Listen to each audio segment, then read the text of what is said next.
Oi, gente! Para algumas mulheres, a gestação é um desafio. Nesse episódio, vamos falar sobre maternidade real. Esse é o Mãecast trazendo a história de uma mãe. Eu sou Nanda Leite, mentora de famílias. Vem comigo!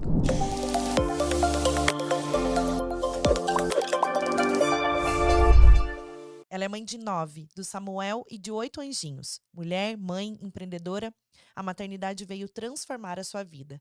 Vamos deixar registrada a sua mensagem de amor. Seja bem-vinda, Cassi Baceto. Obrigada, Nanda. Obrigada pelo convite. Estou muito feliz de estar aqui, que a gente conseguiu Sim, a conciliar gente nossas agendas. conseguiu, ainda bem. Final de ano, nossa, todo mundo com a agenda lotada e mesmo assim a gente conseguiu trazer ainda um podcast para o ar com a tua história, né? Pra gente deixar a tua mensagem aqui para fechar o ano. Então, eu queria que você contasse a tua história, Cassi, e eu já vou abrir com a pergunta sobre as suas gestações. Foram Tá. 9 gestações, é isso mesmo? Como que foi esse processo de engravidar? Não foram 9 gestações, mas foi um caminho bem longo. A minha primeira gestação, assim, quando eu casei, em 2013, eu sempre soube que eu queria ser mãe, né, era uma coisa, assim, muito certa para mim e muito natural, e todo mundo casa. Escolhe ali 2, 3 anos do casamento, vou engravidar, engravida e pronto, porque essa é a história que é contada, né. Sim. E comigo foi assim, a gente tinha combinado: "Ah, vamos esperar 3 anos", e aí quando em 2015, Que idade você tinha?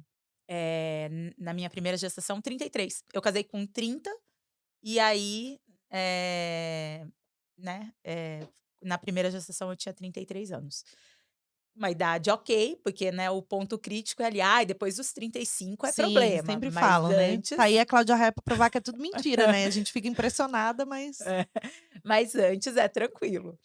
E e aí então, né, eu já tinha conversado com meu marido, e antes eu já falava: "Ah, vou fazer ioga, porque eu quero, né, ai, quero ter parto normal e uma gestação melhor". E aí então, eu meu marido trabalhava viajando, eu agendei os exames, fiz todos os exames com o médico, tirei a pílula, no final de maio, meu marido estava viajando em junho, daí ele voltou em julho, em agosto eu estava grávida.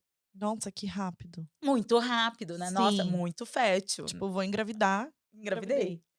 Eh, e aí quando eu descobri e eu sabia que eu estava grávida desde assim, provavelmente na segunda semana. Né, não na segunda semana, menstruei 15 dias, ali numa semana antes de atrasar a menstruação, eu sabia que eu estava grávida. Você já sentiu? Eu senti meu peito estranho, um corrimento diferente, falei: "Eu tô grávida". Falei pra minha mãe: "Não, não é assim e tal". Daí eu falei: "Eu tô grávida, eu tenho certeza que eu tô grávida". E a gente foi, né, a gente fez um jantar de comemoração do aniversário de casamento, né, de 3 anos, e eu já sabia que eu estava grávida, mas, né, não tinha o exame. No outro dia eu fui de manhãzinha na farmácia, fiz o exame e estava grávida. Nossa. E aí já marquei médico, nutricionista, tal, né, naquela semana, assim, eu marquei tudo, e no sábado, no domingo, eu tive um sangramento. E aí a gente foi daí a médica falou assim: "Ah, vamos fazer um beta", e aí fez o beta estava muito baixo, muito baixo. E aí falou: "Vamos repetir daqui 48 horas", e não evoluiu. Ali naquele processo, né, nossa, foi muito doloroso, principalmente porque, eh, o primeiro bebê, né, acho que para todo mundo que pede um bebê, mas o primeiro bebê é o bebê da sua vida. Tipo, Sim, ele não tinha 5 dias na minha barriga, ele tinha 33 anos na minha vida, né, sim. 30. Tipo, era o bebê que eu brincava quando eu era criança, de boneca, era todos os sonhos construídos ali, né. Então quando as pessoas me perguntam, eu falo isso, não era assim: "Ai", né, as frases: "Ah, mas estava de tão pouco tempo", não era pouco tempo, eram 3 décadas de um filho. Né, todos os sonhos estavam ali, Sim. sabe, ai, decoração, coisas que, quando criança pensava e depois pensava de novo e tal. E antes, né, de você engravidar, tudo que você idealizou, Sim, né, sim. O que você era o sonho, tudo que você tá vivendo, você já tá vivendo esse processo, né, Sim. bem Então antes. essa minha primeira perda, ela é a mais dolorida pra mim. Ela é muito dolorida, é assim, tanto que eu sempre me emociono quando eu toco no assunto, né, que é a de 2016. E na minha cabeça era uma menina e era a Catarina. Tinha até nome. Lindo, acho lindo, Catarina. E aí, beleza, daí depois eu fui fazer exame, Alcança um papelzinho, Fabrício, fazendo favor, tinha um alguma guardanapo? coisa ali no meu ovário, uma tensão. A gente acompanhou ali, diminuiu, vida que segue, né, você é nova, vida que segue. E as frases, que você ouvia? Eu vi coisas assim: Obrigada. vocês começaram a tentar agora, né, então, pelo menos você sabe", algumas coisas são reconfortantes, né. Por exemplo, Sim. "Pelo menos você sabe que você consegue engravidar". Isso era uma coisa reconfortante. Pensa por esse lado, né, você sabe que tá tudo bem, você engravida. Mas coisas do tipo: "Ai, ainda bem que você perdeu agora, não tinha todo o quarto montado, né, já pensou se você perde depois?". E eu fico imaginando assim, já pensou uma mãe de uma pessoa de 20 anos chegar para uma mãe de uma criança de 5 e falar assim, que perdeu a criança, falar assim: ainda bem que morreu agora, né, 5 anos só, imagina, se morresse com 20, toda a história que você ia ter, 5 anos é nada", sabe. Eu ficava pensando assim: "Como que alguém pode falar isso?", Sim, né. não existe Não isso. existe tempo, né, não Exatamente. existe tempo para uma gravidez desejada. Você estava desejando aquela criança, não era uma coisa assim: "Ufa, eu perdi esse bebê". Não, era programado, era uma coisa, muito desejada. E daí e daí, né, um longo caminho, mas ainda tudo bem. Né, era a primeira, então assim, muita gente pede, minha cunhada tinha perdido, minha mãe já tinha perdido também. Daí você fica sabendo as histórias que ninguém te conta. Quando acontece uma coisa assim, você descobre que ao seu redor, praticamente todas as pessoas têm episódios de perdas. Sim. As pessoas que têm filhos, as pessoas que não têm filhos, que Que não se aí fala sobre, né. não se fala, só quando Não, alguém expõe que a outra pessoa se sente à vontade para falar: "Comigo também foi assim". porque a dor dessa pessoa também foi abafada, Tá né. amortecido. Exato. Geralmente a família não toca no assunto, ou até, né, o próprio companheiro não fala, por medo de estar ali cutucando aquela dor, né. E não é. E muitas vezes essa mãe, ela precisa ser ouvida, ela precisa, né, que seja dado voz para esse coração dela, que tá aflito pelo que ela viveu. E às vezes ela vai falar, e aí ouve esse tipo de frase: "Ah, mas era só um pouco tempo, era", né. Sim, e assim, o que que eu percebo com relação ao meu marido? O que ele me dizia, depois, né, a gente conversando, era alguma coisa assim: pra mim aquela primeira perda, estava tudo bem, porque a gente tinha acabado de tentar". Porque pra ele estava tentando ali, ele não sonhava, né, com uma criança, ele não brincava de boneca, ele não tinha, né, esse planejamento que eu tive: "Vou começar, 2 anos antes fazer ioga para preparar meu corpo, vou fazer isso, vou fazer", Sim.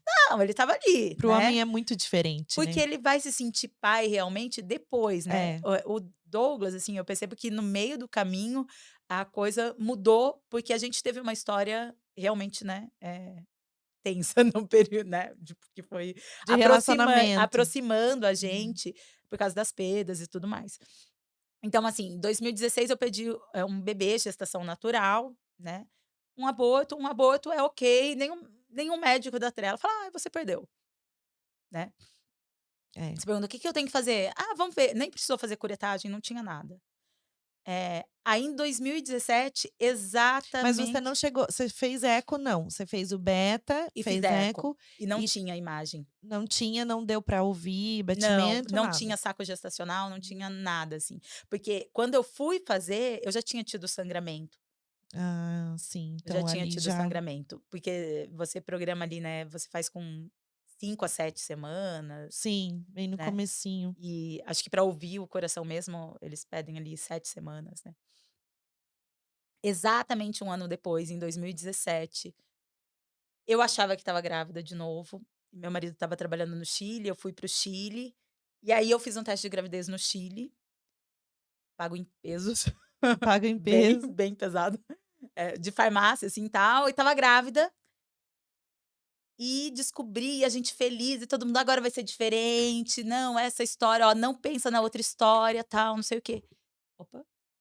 Eh, Naquela noite, eu tive uma dor muito forte, fui ao banheiro, sangue. Sorte que eu tinha o seguro-saúde, fiz o né, entrei em contato, no outro dia de manhã nem acordei meu marido, fiquei lá chorando, meio que sofrendo, meio que rezando, Mas você tinha contado pra ele? que eu estava grávida sim. Sim, Eh, Fomos de manhã no hospital, a gente ficou, hum, ah, a manhã inteira no hospital, viraram de cima a baixo, ainda não tinha imagem, o beta era muito baixo, mas pela, menstruação, assim, né, os médicos de lá falaram: "Não, é condizente, às vezes, né, tá muito recente, não tem imagem, tá tudo bem, é comum ter um sangramento", e tal. Voltei para o Brasil, né, e fiquei de refazer os exames e sim. acompanhar, né. Voltei, fiz um beta, tinha subido um pouquinho, daí fiz de novo, estava estacionado. Aí daí falei com a minha médica, perdeu. Perdi, tal, não sei o quê, né, mais sangramento. E é engraçado porque você não sangra, né, as pessoas, assim, imagina aquela coisa de novela, assim, não, quando é muito no começo, não é assim que acontece, né. Primeiro você tem aqueles sangramentos que seriam uns escapes, e aí depois que o corpo entende e tal, e Sim. aí o corpo, né, o útero se desmancha e você sangra, porque ainda né, na minha cabeça, ainda se sangrasse, você Você teve uma materializa. cólica, assim, alguma você teve a dor no Eu na tive na uma dor, segunda? isso, eu tive uma dor que parecia assim: "Ai, uma vontade de ir ao banheiro. Ai, tô com um Hum, piriri", mas não era. Era, sim, confunde, mas era útero, era uma cólica.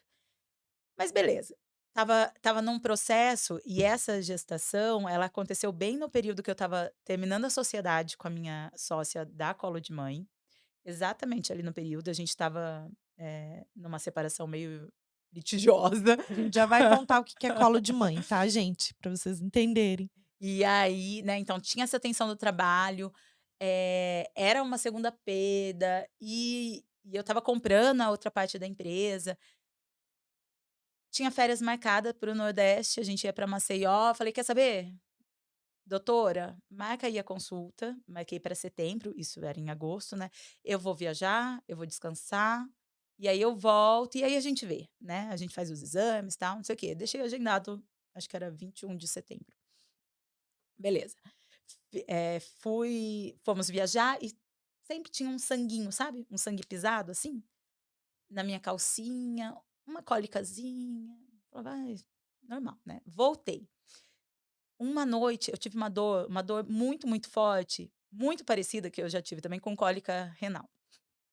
De no Do lado do esquerdo, e ladinho. daí você pesquisa, né, "Ai, lado esquerdo, ah não, não é o". Como que é? O apêndice, fica do Sim. lado direito e tal, né, uma dor, no outro dia muito sangue, pisado também, assim, sangue, liguei pra minha médica, aí ela falou assim: "Ó, vou deixar aqui um pedido de exame", era domingo isso, domingo de novo. "Vou deixar um pedido de exame, você faz esse exame e tal". Daí ela deixou uma eco. Quando eu cheguei na eco, ai, da primeira vez também foi assim, mas foi o mé ela pediu pra eu fazer com o mesmo médico, era muito cuidadoso. E aí, eu sempre falo: "Se você tem risco de morrer de alguma coisa, eles vão te chamar na salinha, depois de um exame. Se não te chamarem na salinha, você não morre disso, não morre hoje, pelo menos. Sim. Se te chamarem na salinha, é grave". E aí ele fez o exame, ele ficava perguntando de como tinha sido no Chile, e daí ele via no ano anterior, porque ele também me chamou na salinha, porque tinha alguma coisa no meu ovário que não sabia, tal, e depois é uma história que a gente não investigou e ficou ali. E ele me chamou na salinha. Quando ele me mandou ir pra salinha, eu chorava, assim, e sempre sozinha, porque meu marido sempre estava trabalhando, viajando, essas coisas sempre aconteceram, eu estava sozinha. E eu chorava, assim, ele falava pra mim: "Não, eu estava tentando falar com a sua médica", e ele tinha uma urgência, sabe. Eu estava tentando falar com a sua médica, não consegui, mas eu vou continuar tentando. Você vai sair daqui agora e vai no consultório dela e vai pedir para ela para fazer uma ressonância e vai repetir o beta, tal, não sei o quê.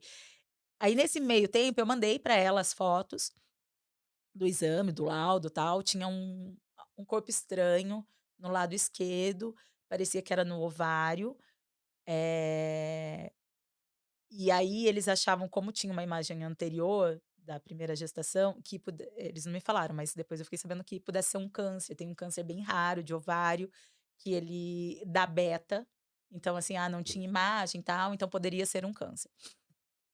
E aí eu cheguei na médica, quando eu Tem cheguei relação com Down, com o nível do ser muito beta-HCG? baixo. Ah, Então assim, ele dá um falso positivo, como se sim, enganasse o corpo, assim, tem alguma coisa, e daí dá um beta muito baixo. Como a gente não viu o corpo lúteo, nem teve batimento cardíaco na primeira gestação e nem nessa outra, havia essa possibilidade, né. E aí eu precisava fazer uma ressonância para ver e também precisava fazer um beta para entender o que estava acontecendo. sim. Aí, mas eu fui na médica, cheguei lá na médica, na hora que eu cheguei ela saiu da sala, assim: "Tá aqui o pedido de exame, vai lá, faz um beta e marca agora, na no caminho você marca a sua ressonância". E aí eu descobri também, assim, que se você tem chance de morrer, todo mundo sabe do seu assunto e as pessoas você não precisa nem se apresentar, as pessoas te direcionam. Sim.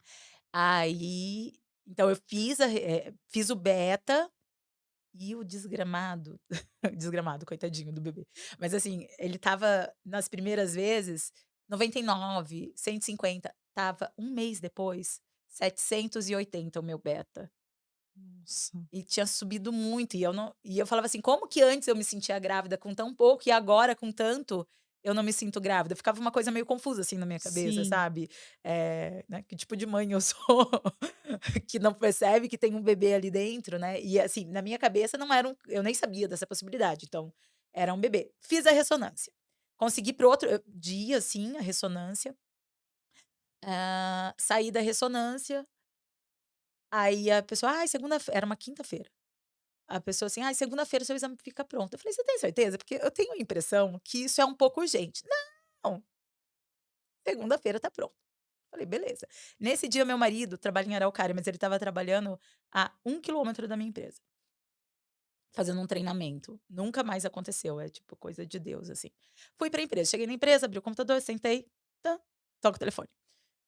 "Olha, eu preciso que você venha aqui agora no IDEP pegar o seu exame e você precisa falar com a sua médica. Mas eu preciso que você venha até às 5h30. Olha, fecha às 6h, era 5h30. Liguei para o meu marido, falei: "Ó", nossa, tipo assim, né, tipo, vou de pula jato. pula aqui. Liguei para o meu Aham. marido, peguei ele estava muito perto, peguei ele, falei: "Preciso que você vá comigo", fui dirigindo. Aí eu falei: "Tem alguma coisa e alguma coisa grave, né, deve ser uma gravidez ectópica", eu já na minha cabeça já era isso, daí a gente chegou, tal, peguei exame, na hora que eu peguei, assim, gravidez ectópica, eu não lembro bem o tamanho, mas não estava pequeno, era o equivalente a 12 semanas. E aí a gente ficou assim: "Meu Deus, o que que a gente faz agora?". Rota, gravidez ectópica rota. 12 semanas, você não tinha nenhum sintoma de gravidez e você foi descobrir porque você teve essa dor do lado direito, que não Isso, era porque eu não, do já lado achei que eu tinha esquerdo. porque assim, essa gravidez de 12 semanas era a que eu descobri no Chile. Ela ainda estava lá. Hum.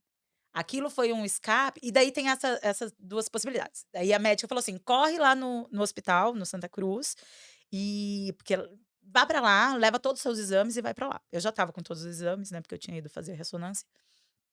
Cheguei lá já chorando, entreguei as coisas e aí eu fiquei no Santa Cruz das 6h30 às 11h30, eles repetiram o exame de sangue, beta, o beta tinha subido mais um pouco, depois fizeram outro, o beta tinha caído, aí fizeram outro exame de imagem e 2, acho que recém-formadas, me atenderam e elas me apontavam na porta e chamavam todo mundo que passava, todos os médicos falavam: "Vem cá, olha só o caso dessa menina ali, olha isso daqui, não sei o quê, e não sei o quê". Aí beleza, daí chegaram à conclusão que o meu corpo estava absorvendo e que eu não precisava fazer mais nada. Eu falava assim: "Você tem certeza? Porque você tá vendo aqui no meu exame que tá falando que tá roto, né". tem um corpo, tal, e tal. Não, tá tudo bem, eu acho. Ó, eu quero falar pra você que essa daqui é uma outra gravidez. Que aquela lá é uma coisa, essa daqui é a Mas, outra. gente, que coisa doida Meu Deus do céu, isso. o meu marido me Imagina olhava você, assim, tipo, eu o que que olhava tá para o meu acontecendo? marido olhava pra mim, e aí, e essa é uma coisa, assim, quando, né, quando o Samuel nasceu, eu escolhi uma equipe muito boa e eu fui muito bem atendida e tudo mais.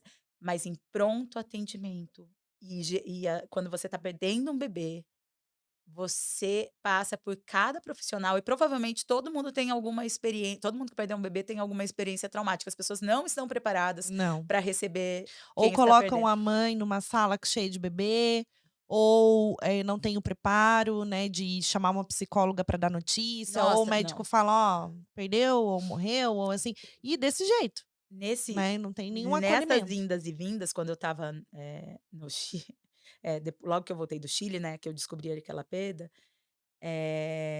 eu ouvi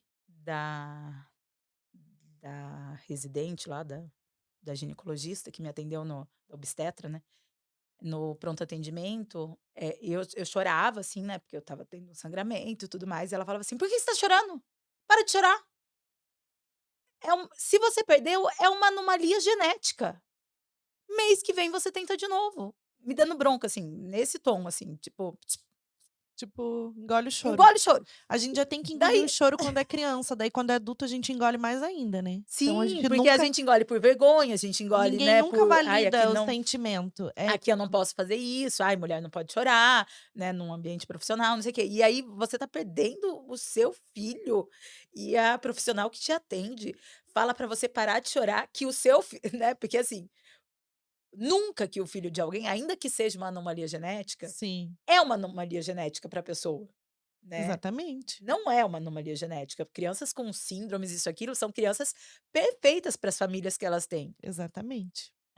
E o profissional fala isso, sabe, era uma coisa. Engraçado que você falou isso e a gente trouxe uma mãe não, uma psicóloga, que é mãe também, né, Aham. mas ela é uma psicóloga de mães atípicas e ela falou exatamente sobre isso, porque as mães são tratadas como mães especiais, né. "Ah, ela é uma mãe especial porque ela tem um filho especial". E aí ela falou assim: "Ela não é especial porque ela é mãe de um filho especial, ela é mãe". Ela é mãe igual a todas as outras. Então só porque você dá esse nome, porque ela é especial ou mãe de Parece que tem anjo, uma aura, assim, igual na ela pessoa. falou não, ela não tem o direito de reclamar, né. E nesse contexto de filho perfeito, né, e filho atípico e filho perfeito, não existe isso. Porque existe aquele cenário daquela família, existe o acolhimento que os profissionais devem trazer, que as pessoas, os familiares que não estão preparados para passar por aquilo.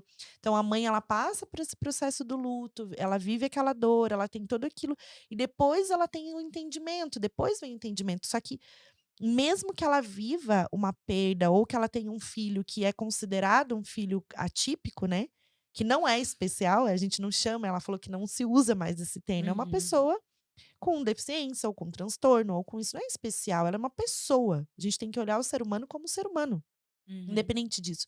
E as mães que tiveram as perdas, né, a gente falar sobre isso, tipo, tampando assim: "Ah, não, aconteceu, mas daí teve outro filho já", ou não. Sim, sim. É Então o filho que substitui, né. exato. Aí pai e mãe, quando morre, a gente substitui? A gente vai lá no asilo, busca outro pai, outra mãe? Não, e para uma Não, família, filho é né. igual. E assim, não substitui. E as pessoas me falavam muito isso e eu batia muito na tecla, assim. Falava assim: "Ai, quando você tiver um filho, você vai esquecer, eu não Não esqueço os meus esquece, filhos". é eterno. É isso que falaram sobre o luto também. Não tem como você mensurar isso ou dizer que o luto vai ficar menor daqui um tempo ou que vai passar porque, né, o tempo vai não.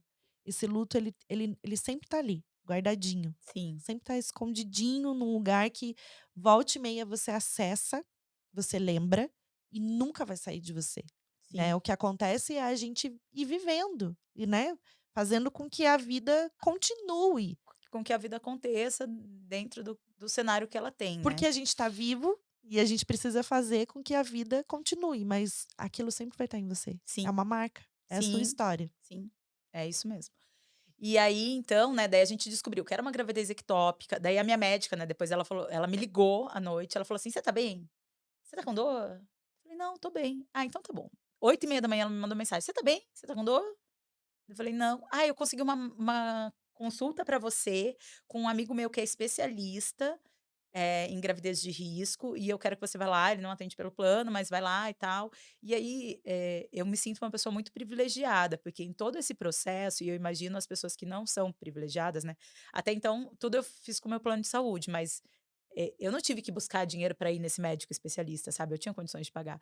E Sim. e aí eu fui nesse médico, e aí ele pegou meus exames e ele falou assim: "Ah, elas podem estar certa, pode ser que seu corpo esteja absorvendo, o que que você quer fazer?". Eu falei: "Não, eu não vim aqui para eu decidir o que eu quero fazer.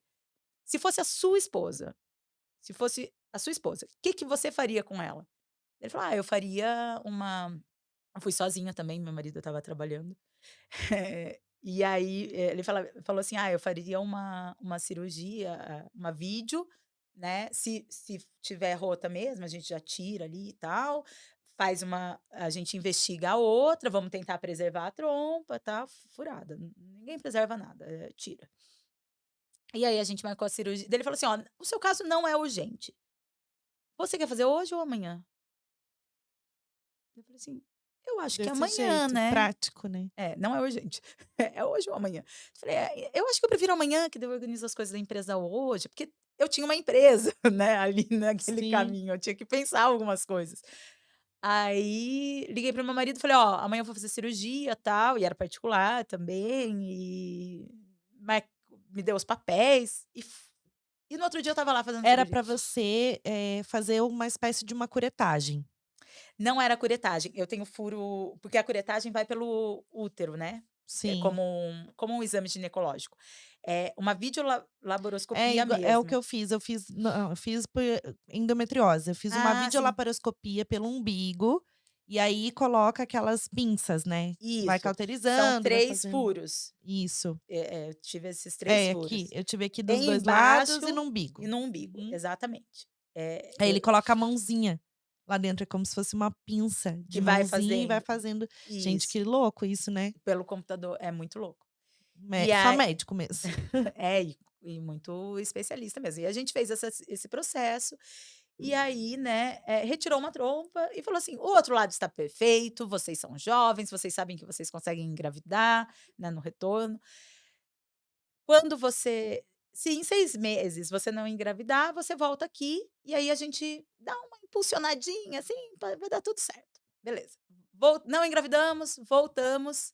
Isso já em 2018, porque em Do 2017 é isso. Em 2017 fiz a cirurgia para retirar, e aí, né, ele falou: "Ó, agora 3 meses sem engravidar, ano que vem você tenta de novo, senão você me encontra em julho". Marquei a consulta, ele já me passou o exame e ele pediu uma eu falei: "Ó, não consegui engravidar". Daí ele me pediu a hidrosalpinge, que você joga um líquido dentro e tira uma radiografia do útero para ver se tá obstruída a trompa. nunca ouvi falar.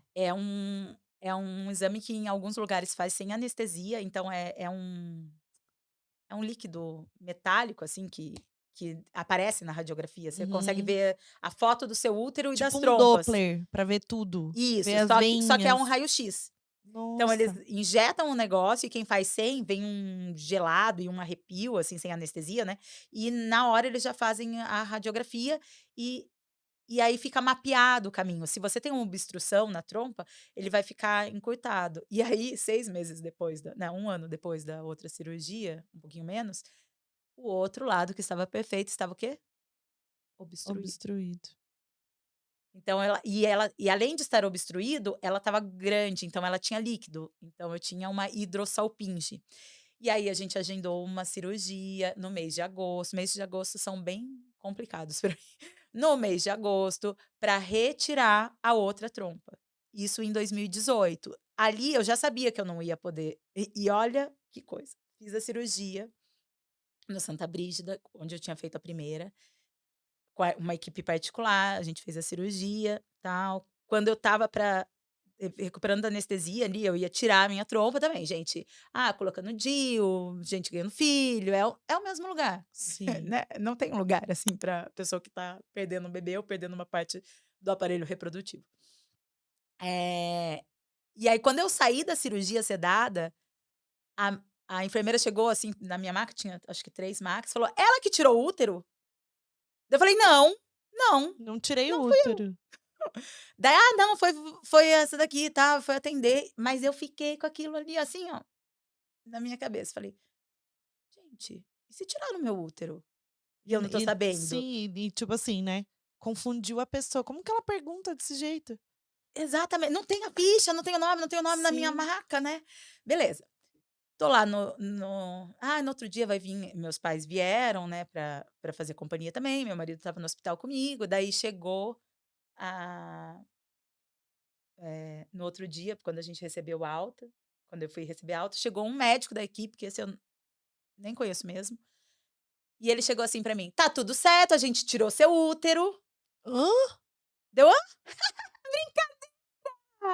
Brincadeira, a Ele gente falou isso? tá tudo certo, ó, depois você vai lá, faz uma FIV, engravida e pronto". E eu fiquei assim: "Como que você brinca Não. Não, com uma gente. mulher que fez uma cirurgia, porque estava tentando engravidar e tirou um pedaço do aparelho, ainda que não Sim. tivesse tentando engravidar, que tirou um Não pedaço do faz aparelho esse tipo de reprodutor, brincadeira. você entra, a pessoa está com pontos, ainda meio grogue, se recuperando, e você brinca com ela que você tirou o útero dela. Meu Deus. O nível de despreparo dos profissionais, assim, da saúde é terrível, sabe. Hoje isso pra mim tá assimilado, assim, já, né, não sei nem o nome do cidadão, devo ter em algum papel ali, mas enfim, essa pessoa não poderia trabalhar com Com pessoas, vidas, com pessoas, né. com vidas. Mas assim, um dos voltando na primeira cirurgia de retirada de trompa, e eu estava ali na maca com meu marido, e quando saiu eu tinha esperança de ter preservado, né. E quando ele foi me contar, né, quando eu acordei, a primeira coisa que eu perguntei pra ele foi: "E a trompa?" E ele começou a chorar desesperadamente, e aí a gente se abraçou, ele falou: "Ele não conseguiu, não conseguiu, não conseguiu recuperar". Ali era um passo, sabe, eu me sinto um pouco, não tem aquele, comediante, Robert Klin não tem, alguma coisa assim, que Qual que é o tira um nome braço, do tira o outro comediante? braço, daí tira a Não perna, tira sei. não sei o quê, e no final ele vira um peso de papel. Eu estava me sentindo assim, tipo, tira perdeu o bebê, tira a trompa, tira a outra trompa, o que que tá sobrando, né, mas ali era uma coisa né, nesse comediante é uma história de motivacional, e eu, né, eu pensava assim: "Ah, tirou ali, mas beleza, eu ainda tenho outro e a gente sabe que a gente consegue engravidar". Isso que ficava na minha cabeça, a gente sabe que a gente consegue engravidar. Sim. E é muito simples, porque, né, em 2017, é muito simples, porque o que o médico que eu fui falou assim: "A gente vai, a gente tira, depois a gente faz aqui a FIV e pega os óvulos e pronto". Daí fui lá para fazer a Você consulta da lembrou FIV. dele falando pra você. É, né, é muito simples isso, acontece, mas ó, nasceu. 2018. E aí, que a gente daí eu fui numa consulta e a gente combinou assim: "Ah, eu tenho uma feira, a gente vai fazer vai fazer o processo de FIV na no final de novembro, quando vai menstruar ali, dezembro, tá grávida, tal, beleza". Fui pra feira, que eu tinha, né, e nessas horas, pra não pensar, eu trabalhava, trabalhava, trabalhava, trabalhava. "Tem feira, eu vou fazer feira", e fui fazer feira. E aí, quando eu ia viajar pra feira, menstruei. Fui no médico, vim com os pacotinho da FIV, assim, as coisas têm que ser, em temperatura, né, tem que ficar na geladeira. Então aquele mesmo médico que ele te falou, você voltou nele, marcou a consulta Não, e começou. esse daí era um da equipe, Ah, tá. eu não vi mais esse outro Não, não, médico. não esse, aquele que Ah, o falou o especialista? especialista. Então, da mesma clínica. Esse especialista ele é de gravidez de risco. E aí, junto com ele, tem um especialista em fertilização. E aí a gente fez ali, a gente se sentiu bem acolhido, né, no processo, mas chegou num ponto que não dava mais. Então ali a gente fez, e a gente chega falando assim: "Doutor, pode pôr 3". Essa que é a cabeça, assim, de quem vai começar a FIV, né. "Não, pode pôr 3, eu quero põe 3 e pronto". Dele: "Não, não é assim, tem um protocolo, né, tal, Sim. vai por idade", na minha idade era no máximo 2. Mas Porque aí pode fecundar tudo. que pode fecundar tudo, mas aí que tá, a gente sempre pensa no máximo, né, mas tem as histórias dos mínimos. Então, assim, quando foi fazer o processo, nossa, tá muito bem, óvulos, óvulos, óvulos. Quando foi retirar, tinha 9 óvulos. Beleza. Daí a gente vai acompanhando. Você fez aquele processo de ovulação mesmo, de pra ovular mais, pra tomar ou não? É, porque assim, Ou agora, como que eu posso engravidar? A menos que Deus repita o que ele fez com Maria, o óvulo não chega mais no útero, não encontra mais o espermatozoide, o meu óvulo, né? Porque eu não tenho a ponte.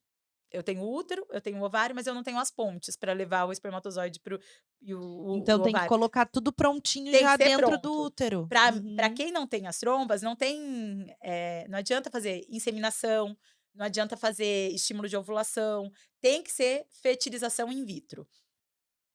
Vai lá, estimula a ovulação, então estimula para ter muitos óvulos, porque muitos óvulos não são garantia de óvulos com qualidade e nem de muitos embriões. Pega os óvulos, pega o espermatozoide, fecunda, né, fecunda ali com, né, artificialmente eles, e acompanha. E daí o que que eles fazem? Ah, acompanha com 3 dias, então fertiliza, nem todos ali vai fertilizar no primeiro dia. Então eles já vão falar: "Ó, desses 9, 7 fertilizaram". Eles já te dão uma parcial, assim, no segundo dia. Aí eles tiram uma foto, né, com D3, 3 dias. Daí eles falam: "Ó, desses 7, 5 ficaram". No meu ainda tinha 7. "Ah, tem 7".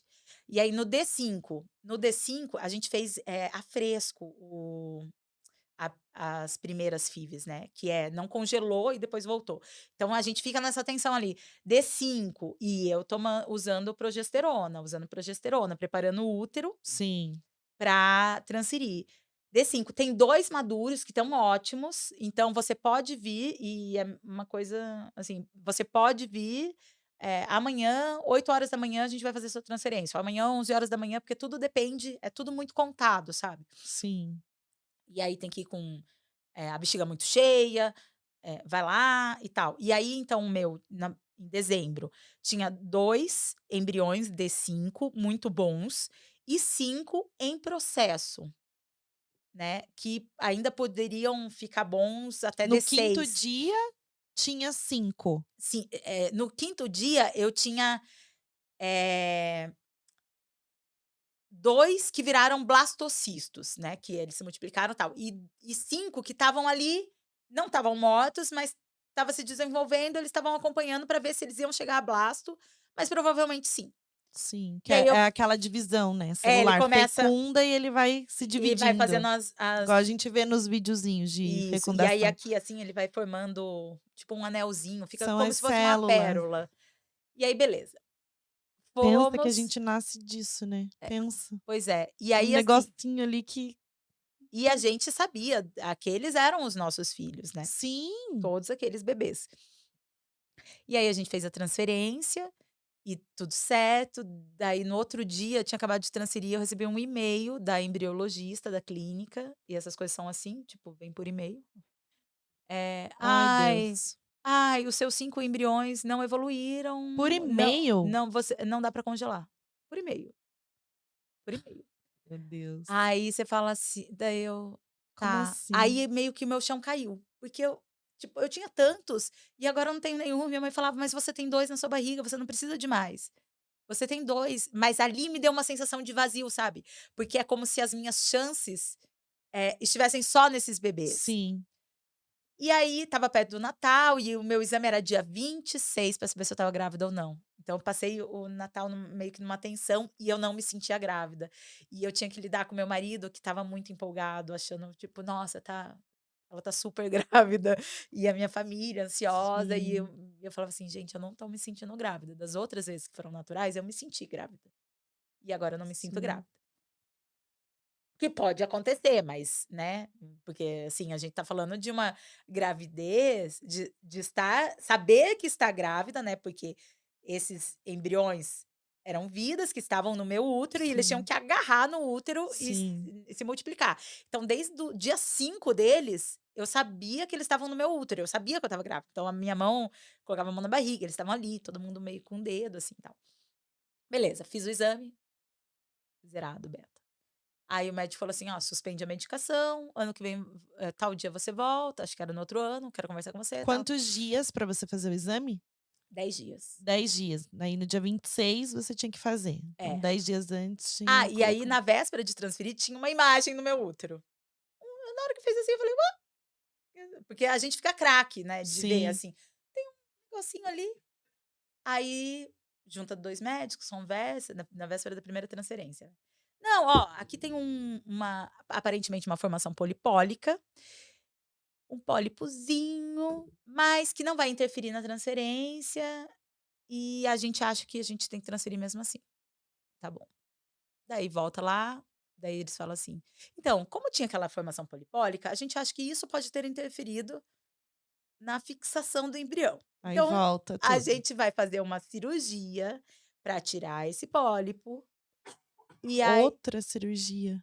muito simples, você vem, a gente tira, já sai e tal, não sei o quê". E assim, esse procedimento para tirar o óvulo é com anestesia, é centro cirúrgico. Então ali foi uma, né, daí fiz essa para tirar o pólipo, e aí 1 mês depois você vai estar ótima e vamos marcar a próxima para março, a próxima FIV. Vamos mudar o protocolo. Fiz outra FIV e aí 4 embriões, 4 óvulos, 4 óvulos. No processo todo, quase nada de óvulo nesse novo protocolo e injeção na barriga, era um protocolo diferente, eu tinha No que outro tinha misturar 9, nessa nova coleta tinha 4. 4. Aí eu falei assim: "Meu Deus, 4". Dos 4, os 4 fertilizaram. Falei: "Nossa, muito bom". E aí 2 viraram blastocistos. Então, se você for pensar, né, do outro 9, 2 viraram, esse 4, 2 viraram, 50%, aumentou muito, né, a taxa de qualidade dos Sim. óvulos. Vamos transferir os embriões. Março. Então ali é assim que eu conto os bebês, sabe, as gravidezes. Eu tive uma em 2016 natural, uma em 2017 natural, uma em 2018 de gêmeos, né, que são 2 bebês. Então ali são Sim. 4. E em março de 2019 a gente transferiu mais 2. E aí então são 6, né. E eu ficava pensando assim, eh, não, tudo bem, é a segunda, né, vai na primeira não dá certo, mas na segunda dá. Muitos casos de sucesso, na segunda vai dar certo. E aí, no dia 2 dias antes do exame eu tive um sangramento. Meu Deus. Aí, a gente já começou a chorar, tal, o médico ainda pediu para eu usar um Transgestan, mas já não era nem um sangue pisado igual da gravidez, era tipo sangue, sangue vermelho, a menstruação veio antes, e eu usando progesterona, tipo, meu corpo falando assim: "Não". Aí, o médico falou assim: "Olha, agora eu estou preocupado, porque ó, a gente fez isso, isso, isso, vamos investigar se vocês não têm alguma incompatibilidade genética, se o seu útero tá ok, se porque tem um exame para ver se você tem muitas bactérias ou não, se a transferência tá acontecendo no dia certo ou não, porque se o útero tá receptivo, mais mole ou mais duro, e tal". Beleza. Nessa daí, a gente teve uma crise pesada, assim, sabe. Tanto que eu marquei uma psicóloga pra ir eu e meu marido, e eu ouvi dela, que é a Júlia Alface, eu adoro ela, eu ouvi dela a seguinte frase, "Vocês têm que viver o luto, não adianta abafar". Se as pessoas, ela me deu uma paz, assim, e para o meu marido também foi importante. Você perdeu um bebê, você perdeu outro bebê, nas fertilizações, você perdeu, é natural que você sofra, você não precisa não sofrer, não é assim: "Logo passa", vai passar no seu tempo, você precisa viver esse luto. E aí meio que a gente recebeu um respaldo, sabe. Então quando uma pessoa e aí o que que a gente fala quando uma pessoa pede um bebê, né, o que eu sempre falo é assim: "É difícil". Eu imagino que você esteja sofrendo muito, não, se permita viver o seu luto. Se permita viver o seu luto. Você está sofrendo, sofra, não tenha medo de sofrer. Agora você precisa disso. E é isso que eu falo, já aconteceu com primas minhas e tal, de perderem depois, E às vezes a pessoa perde sem saber, mas é tão Sim. dolorido quanto, né, porque, a pessoa, né, é Só um quem bebê. vive sabe. Só quem vive sabe. Não adianta. A dor da pessoa, por mais que a gente tente mensurar, Não dá pra saber. ou porque a gente fala que o sofrimento de uma pessoa é maior que o da outra, porque aquela outra é assim, assim, assado. Não. As histórias, ela tem esse desfecho de de conexão que vem pra você. O que você ali na tua história, o que você viveu, é só você que vai saber. Sim, Só você, o que ninguém mais. Então, não adianta, as pessoas não vão entender. Ninguém vai entender o que é. E só passando para saber. sim, Então, são 2 coisas, né, que a gente é isso, não tem como você, colocar peso na dor das pessoas. Não tem uma régua, sim. não tem como. É exatamente isso, você não tem que sorrir, você não tem que não, vai para o quarto, deita, sofre, sofre, porque agora você tem que sofrer, né, você tá sofrendo, E é é e o importante processo, esse né. processo, Exato. porque você tem que chorar, né. E aí beleza, daí a gente foi fazer o marquei: "Ah, daqui 3 meses você volta, a gente vai fazer os 2 exames". Aí eu cheguei, e ali, assim, Dos já 4, né. Tava nos 4 ainda. estava no 6, Nos 4 nos 4 óvulos, que virou 2, que né. virou 2. Beleza, daí não deu, né, sangrei e tal, marcamos o exame. Quando eu já comecei a ficar meio assim, e acho que a gente tem que, tem gente que pesquisa demais médico, né, que precisa de 10 opiniões Não e confia. não confia em Uhum. ninguém. E a gente confiou logo de cara, eu tenho uma tendência, assim, de tipo: "Ah, beleza, você é um profissional", né, e era um profissional mesmo, presidente da Academia Brasileira de Fertilização de Embrio, né, então, assim, não era um qualquer que estava me atendendo. É um bom médico e como diz meu marido, para 90% das pessoas funciona, só que a gente era um caso mais difícil, né, era um caso mais específico e pra gente os protocolos dele não estavam funcionando. Mas beleza. Aí fui fazer o exame, quando eu cheguei ele falou assim: "A gente vai fazer outro estímulo de evolução junto com os exames". Deu: "Hã?" Ele: "A gente faz, a gente congela, aí a gente não sei o quê". Daí eu liguei para meu marido e falei: "A gente vai fazer outro". Ele: "É? Vamos?". Deu: "Vamos, a gente vai fazer". Ele falou que a gente vai fazer, vai fazer. Então comecei, injeção, tal, não sei o quê, nã-nã-nã. Quando chegou na véspera de fazer o exame, ele falou assim: "Então, como a gente usou o remédio para estimular a Estimular. ovulação, não dá para fazer um dos exames, porque ele altera. Então esse exame a gente não vai fazer agora, a gente só vai Que fazer um. loucura. E o outro a gente vai fazer a fresco, a fresco não, sem anestesia". Eu falei: "Tá bom". Então um conseguiu fazer com anestesia e o outro não. Aí fez esse processo, daí a moça chegou, daí eu lembro no centro cirúrgico, chega a moça assim: "Ah, a gente vai fazer esse exame", deu: "Não, a gente não vai fazer esse exame". Eu falei ontem com o médico: "A gente não vai fazer esse exame". E daí você é meio anestesiado, você tem que ficar se controlando e você tá Sim. sozinha, né, nesse processo. Porque o marido só entra Quando ele pra depois, pra né. pra na transferência.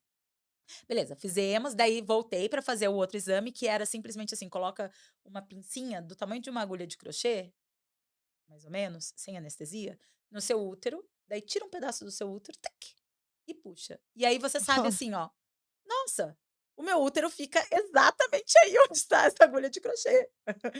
Porque você sente. meu Eu sou uma pessoa bem Deus. tolerante à dor. Eu imagino que algumas pessoas não consigam fazer aquele exame. É muito dolorido. Eu preferia ter feito com anestesia. Eu me considero também resistente à dor, principalmente pelo meu parto, e vai, bota DIU no seco, faz isso, tudo assim, entendeu? Aham. Mas eu sei que quando fala assim de útero, essas coisas me dá Uma sabe, aflição. uma aflição, porque eu sei que, meu Deus, vai mexer lá dentro, é uma coisa esquisita, É. entendeu? Não é normal as pessoas ficarem, né, enfiando um monte de E coisa e sai bebê de lá e tudo, é, e mora lá dentro. É ruim, né, dá uma sensação ruim. é. É bom, E mas é ruim, né. e aí beleza, fez. "Ah, agora a gente espera, em outubro você volta aqui", e a gente tá em 2019, né. 2019. 2019, tá. Uhum. Eh Em outubro, então, você vem aqui e a gente faz, a transferência. Nesse processo todo, Era um monte de embrião, sobrou um congelado. E aí eu cheguei para fazer na consulta com ele em outubro, eu falei assim: "Doutor, a gente não é melhor a gente fazer outro estímulo de ovulação, juntar mais embrião e congelar, e aí sim a gente faz mais?" Daí ele falou assim: "Não, você tem um, você não precisa de mais que isso, você tem um." E esse médico, ele era evangélico, sabe. E eu sou católica, mas assim, cristãos, né. Sim, E sempre que tinha muito óvulo, ele me encaminhava para psicóloga, para eu saber o que que eu ia fazer com os óvulos. E em todos os outros momentos, ele não me encaminhou para psicóloga, sabe. Então na véspera ali, quando eu ia fazer o exame, que ia transferir, ele queria me encaminhar para psicóloga, porque tinha muitos óvulos, depois ficou um, né. E eu falei assim: "Eu não quero". Da enfermeira falou assim: "Por quê?" Eu falei assim: "Porque a gente sabe que ter muitos óvulos não significa que eu vou ter muitos embriões. Esse não é o momento de eu ir pra psicóloga. Aqui não é o momento. Eu sei o que eu vou fazer com os meus óvulos depois, eu vou congelar, vou transferir, vou, né, é sim. outro assunto. Aqui é isso. Então, beleza. Daí eu cheguei lá para fazer a transferência e fui com os meus pais, meu marido estava viajando, porque essas coisas, assim, é meio que igual a adoção. Você nunca sabe quando que Sim. vai dar certo, porque, óbvio, ele tinha uma viagem marcada, ele mudou a viagem, daí não deu certo, tipo, a menstruação veio depois e não deu certo. Fui com os meus pais para o procedimento e eu falei assim: "Tecnicamente eu não preciso do meu marido, né, só vamos transferir e pronto". Sim, Bem porque bem já estava prática, lá, já estava lá, já já tinha já coletado tudo, estava tudo certo. aí quando eu cheguei, você entra assim, eu tinha que ir para o lado esquerdo, subir a escadinha, tal, e eles me chamaram, abriram a porta do lado direito, e eu sabia o que tinha acontecido. Eles descongelaram o embrião, e o embrião não estava bom para ser transferido. E aí eles me encaminharam para a sala do médico, e eu estava com, né, bexiga cheia para transferir, e aí eles abriram a porta, e aí eu já comecei a chorar. Foi a primeira vez que eu chorei na frente desse médico. E aí eu cheguei pra ele falou assim: "Olha, o embrião não estava bom, na hora que descongelou ele não estava bom", e eu ficava pensando assim: "Não foi isso que eu falei quando eu vim na consulta, que corria o risco", né, mas eu só pensando, porque ele é o profissional, ele fez curso nos Estados Unidos, ele que Sim, lida com um monte de pessoa. Eu sou só uma mãe querendo o meu sim, filho. Aí ele falou, daí eu sempre fui muito assim, eu sempre enxerguei o meu bebê lá no fundo. Então, caiu aqui, tirou uma trompa, tal, pra mim é assim, ok. Quando ele falou, eu falei assim: "Tá bom, e o que que a gente tem que fazer?" Aí ele surtou, ele falou assim: "Tá bom não, tá bom não, s a gente não tá conseguindo, seu bebê não sei o quê, né, não dá certo, a gente vai ter que fazer uns exames mais aprofundados, porque vamos fazer exame genético, vamos fazer isso, vamos fazer aquilo." E aí ele me encaminhou para o departamento financeiro para me falarem os custos das coisas e não para a sala da psicóloga. nossa. Aí eu conversei, chorei bastante, e tal, voltei, devolvi uns remédios que eu tinha ali e tal. E aí fui pra casa com a certeza que eu não ia voltar lá, né. Contei para o meu marido ficou bem abalado também, mas a gente meio que já estava, sabe quando você tá inseguro? Sim, A gente já sabia que não ia dar, tinha alguma coisa. E esse é meu sétimo bebê, que esse é o único que não morou em mim. Mas, ele foi congelado, então, eh, eu rezei por ele por todo o tempo que ele estava lá, porque eu só tinha ele, sim, eu só tinha ele. Ele era a minha esperança de julho a outubro, né. Então, embora ele tenha sido o único que não morou em mim, ele é meu filho, era muito especial, sim, né. E aí algumas pessoas não meio que parece uma loucura, assim: "Nossa, mas nem estava na barriga, ela tá chorando", mas o tanto de energia, o tanto de emoção, o tanto de sentimento que tem num processo de sim, isso que eu ia falar, é o fertilização processo, não tem é muito tudo que você complicado. está vivendo, que você está sentindo, tudo isso junto, pega toda essa história que você contou desde o comecinho e junta tudo isso dentro de É você. muita coisa. É muita coisa, não tem como você, né, não chorar ou não sentir, não tem como: "Ah, tá bom, não deu certo", ou "Tá bom, ele só estava lá". Não, não é isso, não é sobre isso, né. Sim. Então, e quando você pensa assim algum momento desse processo você pensou em desistir, tipo: "Não quero mais"? É, Porque você só veio contando a tua jornada, então, né, você eh, pensou: "Não quero". eu não pensei isso até aí. Daí, então eu liguei para uma prima minha, que eu sabia que estava grávida, que ela tinha endometriose, ela fez um processo, assim, né, e ela me indicou uma médica de São Paulo, a doutora Graciela Morgado, especialista em endometriose, e também fertilização. E aí, nesse mês, eu liguei pra lá, eu consegui a consulta para o dia 29 de outubro, tipo, pra mim era muito claro, assim, eu vou atrás do meu filho. Sim, E aí eu fui, levei todos os exames, toda a bagagem que a gente tinha, ela pediu mais trocentos exames, alguns não faziam em Curitiba, só consegui fazer em São Paulo. E aí a gente começou o processo, fez 2 baterias de a gente fez uma dieta super rigorosa, eu emagreci 13 quilos, meu marido emagreceu 13 quilos, a gente fez uma super restrição com o objetivo claro que é: a gente vai conseguir esse bebê. Suplementação, atividade física, um outro protocolo, uma medicação um pouquinho diferente, mas no mesmo laboratório. E aí daí começou a pandemia. Ia fazer o processo, foi bloqueado, daí a gente fez em maio, a retirada dos primeiros óvulos, e aí tinha 9, fertilizou 7.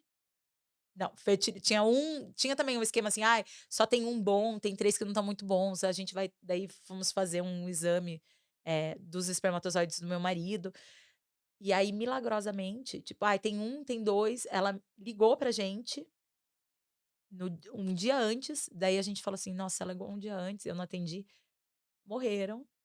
Né, a gente chorou, chorou, chorou, daqui a pouco ela, conseguiu ligar de novo, ela falou assim: "Vocês não acreditam, 7, tem 7 fertilizados, tal, e não sei o quê. Eles, por algum motivo, na hora que viram não tinha, e agora tem 7". E aí tinha 7, só que ela falou assim: "A gente vai fazer mais um". E aí a gente fez mais um procedimento, e nesse outro procedimento, quando saiu, tinha 5 óvulos.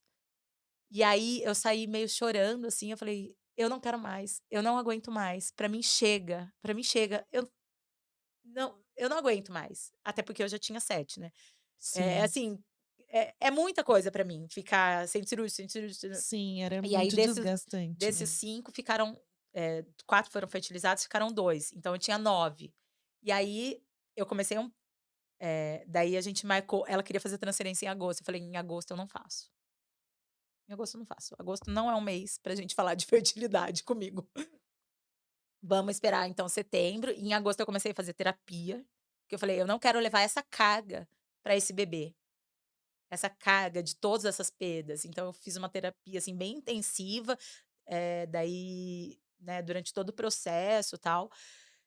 A gente fez a transferência no dia 3 de outubro, e aí eu tive um beta gigantesco, maravilhoso, que a gente achava que era gêmeos e poderia ser mesmo. Sim, pela quantidade de óvulos que tinha. E aí depois, esse beta triplicou, e a gente foi fazer o exame e teve um sangramento, e não ouviu o coração, e não sei o Nossa, quê, mas daí deu tudo certo, Samuel tá aí. A gestação toda a gente passou sem saber, e daí o que que acontecia? Eu falei: "Eu não quero saber o sexo, eu não vou definir nome, isso não importa".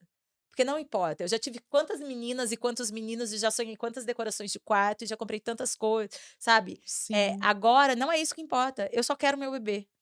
E a gente seguiu assim, a gente descobriu na sala de parto o sexo e definiu no Nossa, quarto que o nome dele, legal. e que foi um nome, assim, que apareceu, e é o Samuel. Que E é bem longa a minha lindo. trajetória, eu falei pra você, é bem longa. Não, gente, sério. E assim, mas nesse momento, olha o que que você falou, né, quando a gente olha pra isso, pra tua história, e vê que você naquele momento não desistiu, mas que a hora que você falou assim: "Ah, não quero mais saber, ai, que seja isso", aconteceu. Sim, Né, no momento que você meio que desvencilhou sua energia, o que que você estava presa àquilo, né, que você precisou passar por esse processo, precisou, né, entender tudo o que estava acontecendo, viver o seu luto igual a primeira psicóloga que te atendeu lá e depois agora nesse processo de terapia que você foi buscar para não levar a isso, então, olha quanta coisa, né, nossa, quanta muito. energia, quantas coisas você teve que viver e aprender ali, para agora você ter esse entendimento, de Sim, olhar para aquilo e falar: "Nossa, realmente, eu não desisti, mas naquele momento eu", né, é o caminho. sim. E a gente pensa assim: "Meu Deus, e o Samuel lindo, Ah, lindo. maravilhoso". E aí? Aí você veio a ser mãe e a maternidade transformou sua vida. Mais ainda, né. Mais ainda, é um caos, né. A maternidade é um caos. Assim, eu sou uma pessoa que leva as coisas de maneira bem leve, então, assim, quando o Samuel nasceu, "Ai, tem que ver", eu não fiz curso, eu falava assim: "Eu não preciso fazer isso", porque, Deixa ele eh, nascer primeiro, né. vamos uma coisa por vez, não assim porque eu desmereça cursos e nada, mas, tinha sido tão cansativa, a gestação também era foi uma Sim. gestação, assim, delicada, colo curto, não sei o quê, tudo que a gente queria que ele nascesse. E eu contratei uma equipe, era para ser parto natural, e ele sentado, porque acho que eu rezei tanto para ele não sair antes, que eu não queria nem sair, assim. Mas estourou a bolsa, eu entrei em trabalho de Vem um parto, pouquinho mais pra frente aqui, isso. estourou a bolsa, eu entrei em trabalho de parto e ele sentado. Então a gente fez uma cesárea intraparto, a Bruna foi minha doula. Ela ficou Ah, que comigo lá legal. na maternidade, porque eu tive contração e eu tomava o Clexane, não podia nascer na hora. Tinha uma questão, assim, então ela ficou bastante tempo comigo. A Bruna é uma das gêmeas que a gente gravou o episódio aqui, que, né, a gente falou sobre dança circular e ela é Ela é doula também, maravilhosa. elas trazem nossa, Elas são maravilhosas as 2. maravilhosas, é. E, assim, quando o Samuel nasceu, na minha cabeça ingênua, eu ia ficar ali uns 3 meses. Né, 3 meses, porque empresária no hospital eu estava pagando conta, porque ele nasceu no dia 8, dia 10 é um dia pra Sim. mim, é imposto, é isso e aquilo. Estava lá no aplicativo pagando conta, mas eu tinha uma equipe boa, assim, que conseguiu me respaldar. A pandemia ajudou que a gente estivesse preparado também para eu trabalhar à distância. Se fosse antes da pandemia, provavelmente o caos ia ser maior, porque a gente dependia muito fisicamente, né. Sim. E aí, com a pandemia, que a gente fez um trabalho meio mais distanciado, estava todo mundo meio que Tá, mas preparado. espera aí, a colo de mãe veio antes de tudo isso, então? A Colo de Mãe é de 2014. A Nossa. gente começou a Colo de Mãe, na verdade, no finalzinho de 2013, no Tá, ático da minha explica primeiro o casa. que que é a colo de mãe, A para as Colo pessoas a Colo entenderem. de Mãe é uma empresa de enxoval funcional para bebês, crianças e mamães.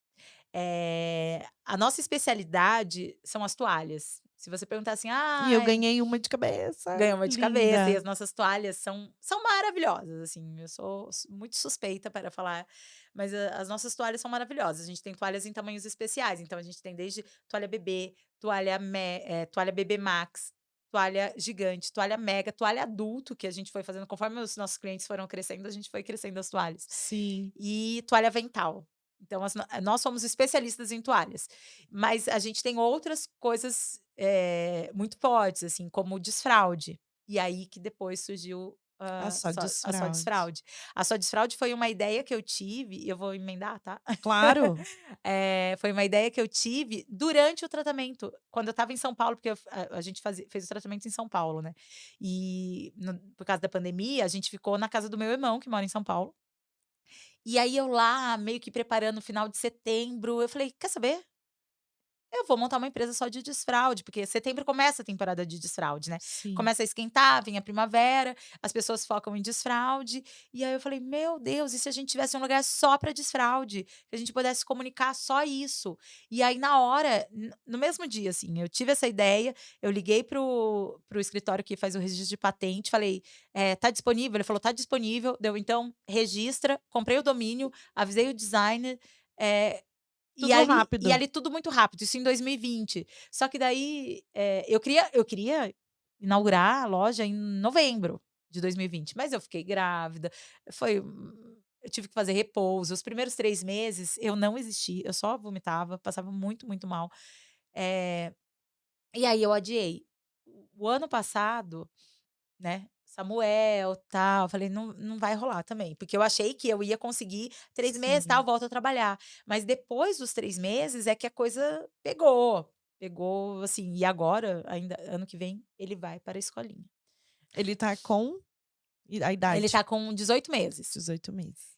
Um ano e e meio. 1 ano e meio. E aí em fevereiro ele começa na escolinha, ele vai para um jardim Waldorf, porque eu não queria também uma Sim, coisa. minha Ai, paixão. eu A amo, Cecília vai também o ano que vem. ai legal. Eu segurei ele o máximo que eu pude, mas, ele tem uma cuidadora à tarde, mas a dinâmica é ruim, eu em casa Sim, junto com a cuidadora ou na empresa, ele tá sempre correndo atrás de mim, porque ele quer mamar, ele quer mamar, ele quer mamar, ou ele quer ficar pertinho, ou ele quer saber onde eu tô.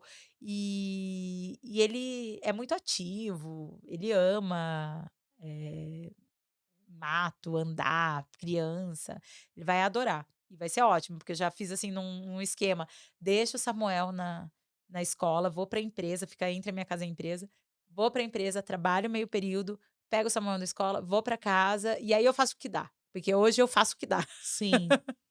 A gente sempre faz o que dá, mesmo as mães até que, né, trabalham o dia inteiro ou fica ali fazendo um monte de coisa e a gente sempre faz o que tem que ser feito. É. Não tem isso, É, né, não assim, tem o de que horário, digo mãe, assim, que bate ponto ou que sim, deixa o filho o dia todo na escola, existem diversos tipos de cenários, só que hoje a gente não precisa dar conta de tudo, já começa por aí.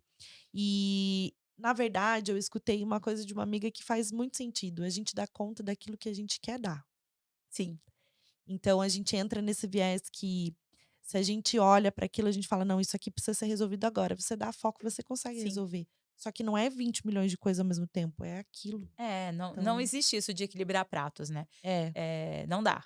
Você faz, realmente ou apaga incêndio ou antecipa algumas coisas, né, mas, Me alcança ali, Fabrício, a caixinha que eu quero mostrar para o e esses pessoal o que dias que é a gente não, gente, a Cassi me deu essa caixinha linda, e aí eu falei: "Cassi, eu quero levar para o programa", não é, falei: "Eu não postei ainda", mas eu queria falar com carinho, queria mostrar para as pessoas, assim, e abrir, entendeu, porque é muito legal. Explica para mim, o que que são esses kits? As pessoas têm acesso a isso aqui ou isso aqui você preparou para um esse kit nesse formato, ele é só para influencers, para pessoas ai, formadoras de nossa, eu sou uma opinião e algumas, influencer de mas mãe. esse kitzinho vai para todas as caixinhas. Não, gente, tem o chazinho, que é o show estresse aqui, que aí para quem tá vivendo o processo do Isso. desfraude, então para o cuidador. O chocolate show de ansiedade. Meu Deus, ó, E aí uma eu já tinha visto mensagem. aqui, mas eu tô como se fosse abrindo, né, pela primeira Oh. vez. Para o cuidador, o processo de desfraude faz parte do desenvolvimento natural, assim como engatinhar, andar e falar. Respeite o tempo da criança. A ansiedade do adulto só vai atrapalhar a criança nessa etapa. Por isso, preparamos esse kit com muita calma nessa hora. Lembre-se que o desfraude é conduzido pela criança. A sua função é dar suporte. Vai dar tudo certo com carinho. Lindo! E aí isso Aguinha! essa aguinha, né, a gente pensou assim: "Ai, qual é o cheiro da só desfralde, né?". Eu queria que fosse algo realmente que passasse isso né, até no desenvolvimento, né. Quando a gente Sim. desenvolveu a logo, eu chamei o Ah, designer é? que Fala fez da a logo, logo. eu chamei o designer que fez a logo da Colo de Mãe, lá em 2014, e e aí, né, passei para ele as instruções e ele chegou no dente de leão e nossa, que perfeito que Gente, que é, né. Porque é lindo. uma planta, ela tem um ciclo e ela tem tudo a ver com processos de desenvolvimento, né, infantil, que é basicamente assim, né, a ideia, todo ciclo se renova, toda renovação tem seu tempo, É que não calma aí. sei se vai dar pra ver, né, Fabrício, aqui. Mas ó, é um dente pra essa aqui dá, né. É um dente de leão, né, uma planta, só que embaixo tem a logo E maravilhosa. a logo é um dente de É um leão, dente de né, leão. Eu porque assim, amei, que a você olhando planta aqui, você não entende, assim, olhando, assim, a grosso modo, né. Então, sim. quando você vai olhar aqui embaixo, daí que você vê que tem relação ali com a florzinha. E o dente de leão é isso, né, ela é uma flor, ela solta aquele negocinho, você Todo ciclo se assopra, renova, toda evolução tem seu tempo, esse é o nosso conceito. Lindo, e é só maravilhoso. desfraude, que é um lugar que é exatamente isso, o que que eu percebo trabalhando desde 2014, produzindo produtos para desfraude, que, ó, eu não vou falar 100%, mas 98% dos processos de desfraudes problemáticos, né, "Ai, a criança trava o cocô, a criança segura o xixi", é um processo de desfraude que foi antecipado, que os adultos não souberam conduzir, que os adultos tentaram impor, né, como você estava compartilhando do autodesfraude, né, Sim. na sua casa. É tão lindo quando a gente recebe em feira mesmo, já aconteceu em julho, ninguém começa naturalmente um desfraude em julho no sul e no sudeste, né. Sim. Norte, nordeste, centro-oeste, não tem época porque é calor. Mas, já recebi mãe chegando desesperada, falando assim: "Pelo amor de Deus, me dá essas calcinhas de desfralde, eu vou comprar aqui 3 porque a minha filha decidiu que não usa mais fralda". Só que ela ainda não sabe segurar o xixi, mas ela decidiu. E aí, então, ela ia começar o processo de desfraude com a criança, porque a criança Sim, se recusava a usar fralda. sim. Eh, Existe esse processo, né. e Quando existe um quando processo. a gente fala de desfraude, a gente tem os sinais que a criança dá. Então fala pra gente um pouquinho que você até colocou, né, nesse post que eu achei bem bonito, assim, que você frisou bem, né, o que que é e você trouxe para esse sentimento também do desfraude real, né. Sim. Então, assim, o desfraude, ele primeiro é um processo fisiológico, né, não é só a vontade, né, tem gente que fala: "Ah, ele é preguiçoso, ele não quer. A minha mãe me desfraldou com 1 ano e ele tá com 3 anos e não desfralda". Tem que ter o controle dos esfíncteres, né, que são os músculos que seguram ou soltam o xixi. Isso não é consciente, é algo, né, do amadurecimento do corpo. E aí tem algumas coisinhas que ajudam a entender, será que essa criança já está pronta? Ah, quando que está pronta, né, quando que ela está dando sinais que ela está pronta? Quando ela consegue subir escadas com pés alternados. Crianças que têm uma coordenação motora, melhor, né, crianças mais ativas, que brincam livre, que sobe e desce, que têm infância de verdade, né, eh, tendem a desenvolver melhor, né, o corpinho, e aí o amadurecimento vai acontecendo junto. Então subir com pés alternados, saltar com os 2 pés, avisar, né, precisa ter oralidade. Então, ainda que não fale perfeitamente, ela tem que saber se comunicar, porque como que ela vai pedir para fazer xixi? Como ela vai indicar que fez cocô? A criança que ela s já quando ela começa, isso é até bem antes, assim, do processo de desfraude, mas eu percebo, né, agora com toda essa bagagem, com a sua desfraude, Samuel tá com 1 ano e 6 meses, eu percebo que, agora quando ele vai fazer cocô, ele vai para um cantinho, ele agacha, e agora o legal, ele agacha, ele vai para o banheiro e ele aperta a descarga. Ele E faz entendeu uma parte do processo, né. sim, E aí, porque ele quer que eu troque a fralda dele, pra gente jogar o cocô no vaso pra dar descarga, que é uma coisa que eu comecei a fazer com ele, né. Não falando pra ele: "Olha, a gente vai desfraldar", mas já também explicando, porque não pode ser uma coisa que suje, né, assim: "Ó, hoje você tá de fralda, comprei uma cueca pra você". é, é um Né, é processo. um processo, então tem que ter um entendimento do próprio corpo. Tem criança que nem sabe que o xixi sai da onde sai. É. As fraldas, E indo gente, eu já vi tanto, assim, bebê, assim, né, um ano desfraldando, agora tem 1 ano, não vai mais usar fralda. imposto, né, pela E assim, família. não a criança não nem fala direito, ela nem avisa que ela fez xixi, ela nem sabe que tá ali. Então, Sim, assim, não tem entendimento nenhum, nem do corpinho, nem o amadurecimento de nada. e é Nem o intelecto, porque o intelecto é só com 5 6 para entender o racional. Ali ela você tá meio que adestrando como adestrando um animal, né. exatamente, então faz xixi aqui. Então não é, é um processo totalmente E acolhedor, o depois a gente desfraude é acolhimento. e aí depois a gente não entende, né, porque tantas pessoas, tantos adultos, têm prisão de ventre, É, infecção urinária. Né, de segurar xixi, de não soltar na hora certa, ou então incontinência, várias coisas relacionadas, assim, eu conheço casos, próximos a mim, eh, né, de pessoas mais ou menos da minha idade, assim, que tiveram um problema seríssimo com um cuidador que brigava, então teve que fazer, tratamento por muitos anos com psicóloga, porque não conseguia evacuar, tinha que fazer lavagem. Coisas assim que, existem estudos que repercute até na vida sexual da da pessoa, um desfraude, mal feito, né. exatamente. E não é só isso, a questão psicológica é o que a gente faz, né, por exemplo, a gente impregna na criança que o cocô é sujo, é feio, que é, né, qualquer coisa. Claro, isso é íntimo, a gente não vai ficar fazendo cocô de porta aberta na frente de todo mundo ou, né, fazer isso.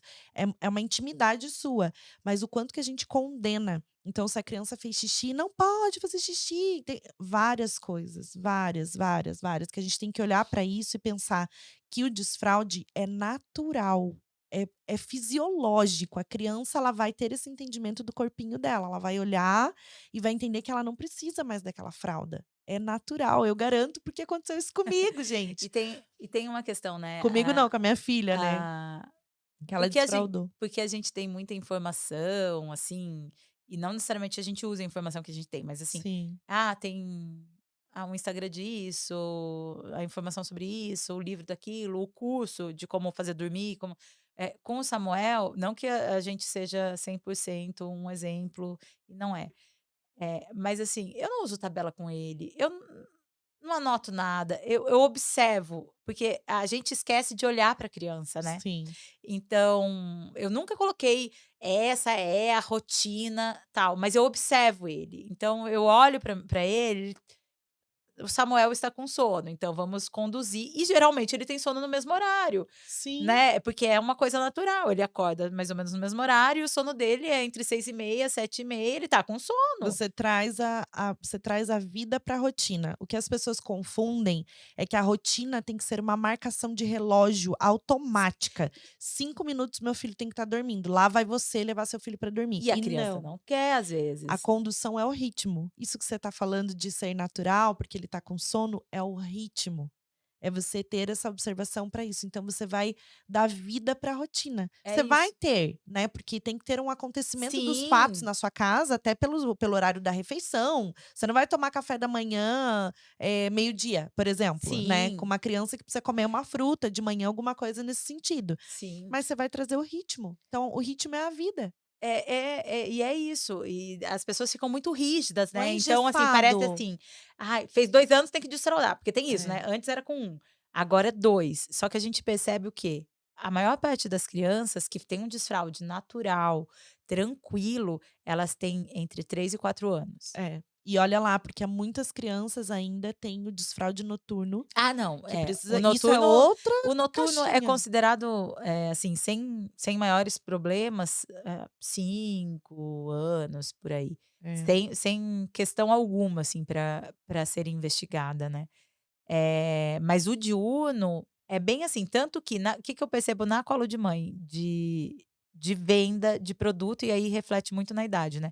Os desfraldes que eu mais vendo são G e GG, que são de 13 a 20 quilos, né. É, já Então, dá assim, nessa a faixa, gente está falando de crianças que têm mais de 2 anos, 2 com anos e meio. certeza, deve estar entre 2 anos e meio e 20 quilos, a gente está falando de criança 4, 4 5. anos, 5 anos, exatamente. Né, muito esporadicamente é porque uma criança é gordinha. E aí também no processo de desfraude a gente tem, Você já pensou em muitos levar, fazer algum projeto em escola? Porque eu não, penso assim, ó, o que que acontece? Nem que seja, né, apresentar os produtos, fazer alguma coisa para a escola mesmo. Porque assim, gente, pelo amor de Deus, as escolas elas dão sim. estrelinhas. Eu já vi gente fazendo chá de desfraude, parabéns porque você tá usando uma cuequinha. Por favor, a gente não tem que dar estrelinha para criança porque ela fez Sim, xixi, não é recompensa. O sim. desfraude é natural. A gente tem que falar sobre isso. Tem gente que gosta muito de, premiação, né. E a gente tem algumas coisas na Só Desfraude, tipo adesivo de estrela, tal, painel, mas a gente sempre diz o seguinte, pra que uma criança ganha um prêmio? Para coisas que ela tem controle. Então, por exemplo, "Ai, você abaixou a sua calça", e aí tá, né, como que Sim, a criança vai fazer um desfraude se ela não sabe nem subir e descer a calça? é. Como ela vai fazer um desfraude se a mãe coloca um macacão Um de body. um body? Que não sabe nem conseguir nem abrir Roupas o pre botãozinho. precisa de roupa adequada para fazer desfraude, e a roupa adequada é a roupa mais fácil de baixar e subir, Sim. né. Mas assim, que Autonomia pra sentar no vaso ou sozinha. precisa de que vai ter?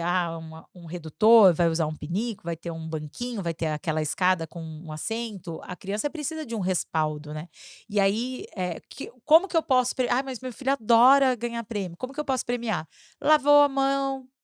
Depois não a criança só, e daí também é assim: "Ai, mas eu tirei a fralda e ele não pediu". Mas gente, ele fazia xixi até ontem, até hoje, na fralda. E aí Sim, agora do nada ele vai falar assim: "Mamãe, eu quero fazer xixi, você é. me leva ao banheiro?". Não. É a condução. Os pais têm que estar por perto para dar esse respaldo. Ah, vamos ao banheiro, E o né. que que vem antes? Não é o desfraldar ou tirar a fralda, o que que vem antes? Eu mostro para o meu filho como que é, por exemplo, né, então meninos que fazem xixi em pé, e aí vai com o pai, ou se não tiver o pai, a mãe vai ter que mostrar de qualquer o cuidador, quem tiver próximo da criança, vai ter que mostrar as formas, né. Então como que senta, "Olha, vamos com a mamãe no banheiro?", "Olha como que a mamãe faz, escuta, 'Tô sentada', agora eu vou fazer cocô", leva a criança junto. Mostra pra criança, dá tchau para o cocô, ali que vai, olha, tá vendo?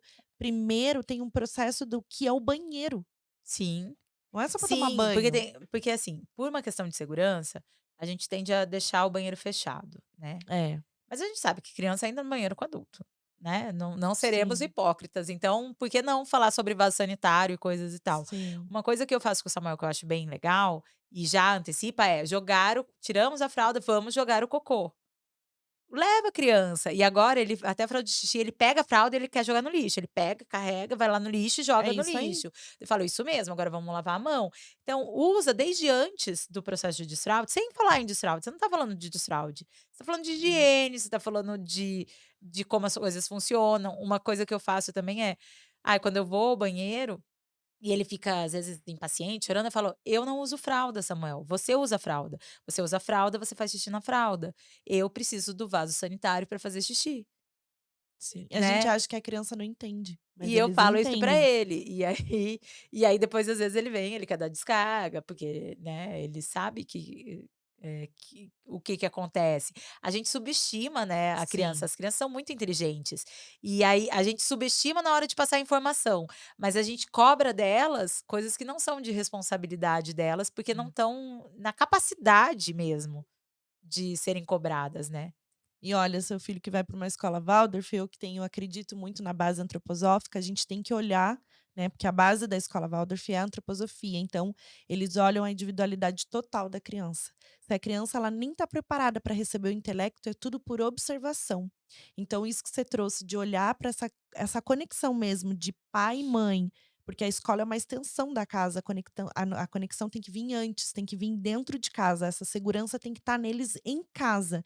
Aí depois vem a adaptação para fora. Primeiro internaliza, depois externaliza. Então eles trazem toda essa bagagem, tudo que você ensina, eles agem por imitação. Então na escola Sim. Waldorf eles têm essa observação muito clara. Quando eles notam alguma coisa que tá não é de errado, né, porque não tem o errado, o certo ou errado, mas é a individualidade da criança. Se a criança está sendo conduzida por aquele caminho, ela vai despertar alguma coisa nela que não está legal. É integral, então você olha uma criança, o corpo físico, o corpo astral, o corpo etérico, é tudo juntinho, e a individualidade, a força dela.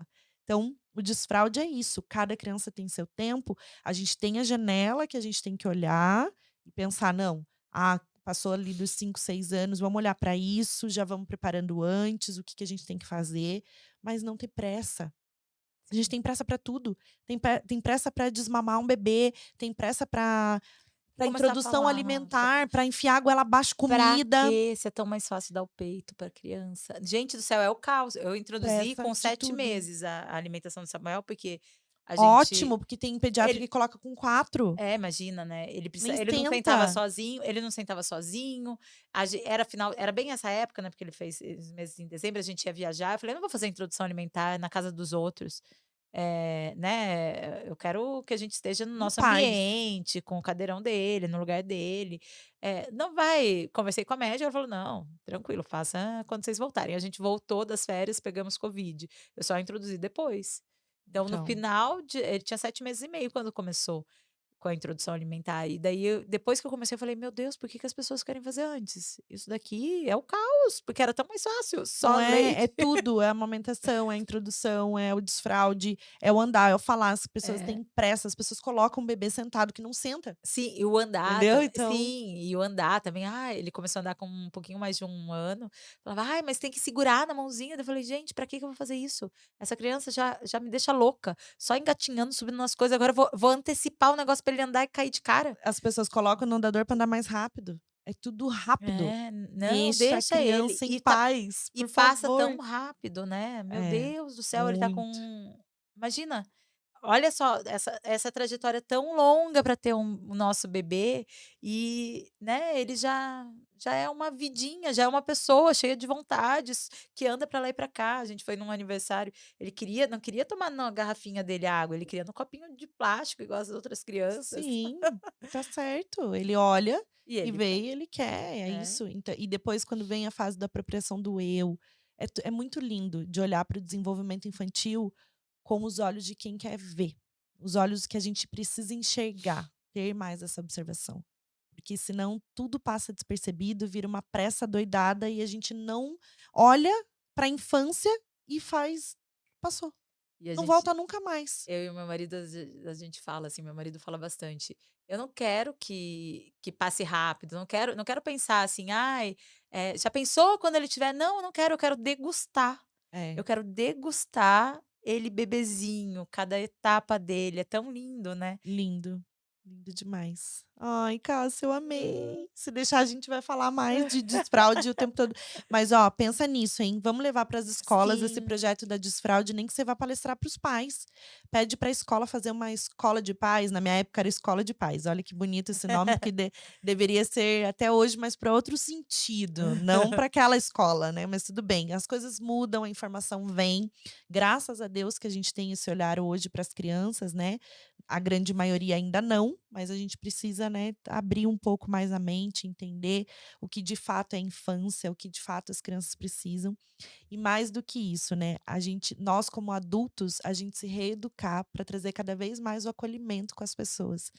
A tua história, tudo que você trouxe, a tua jornada, o quanto faria diferença se esses adultos que te atenderam, né, que foram lá para te acolher, né, se eles tivessem sido preparados para isso. Sim, O quanto o seu processo não é que teria sido mais fácil, mas teria te trazido mais conforto, conforto para o teu coração mesmo. sim. Então, é isso. E o Mencast fala sobre isso: acolhimento de mãe, acolhimento da infância, acolhimento do ser humano no geral. Porque a gente tem que ter mais essa prática de olhar e parar de achar que tudo é automático, tudo tem que ser assim, tudo tem que ser, né, linear. E não é. A gente vive uma vida já adoidada, então a gente tem que parar e prestar atenção com quem que a gente está lidando. Os profissionais, principalmente, estou falando justamente para eles. Equipes de médico, tudo o que a gente precisa ouvir deles é o conforto. Porque a gente pensa assim: "Nossa, é o médico que está me falando, eu preciso ouvir dele o que ele tem para me dizer". Sim. Então, trazer nossa, tem várias pessoas que fazem trabalhos paliativos, de pessoas que estão, né, até tem uma que fala, a Ana, esqueci o sobrenome dela agora, é maravilhosa, mas ela fala que a morte é um dia que vale a pena viver. Porque ela traz o cuidado paliativo com os pacientes, para que eles vivam a morte como um dia bom, porque eles já estão no leito de morte, então eles precisam viver um dia bom. Uhum. Então olha esse trabalho, se todo mundo pensasse, né, e desde o começo da vida, quando você recebe a notícia de que, né, você não tem mais aquela gestação.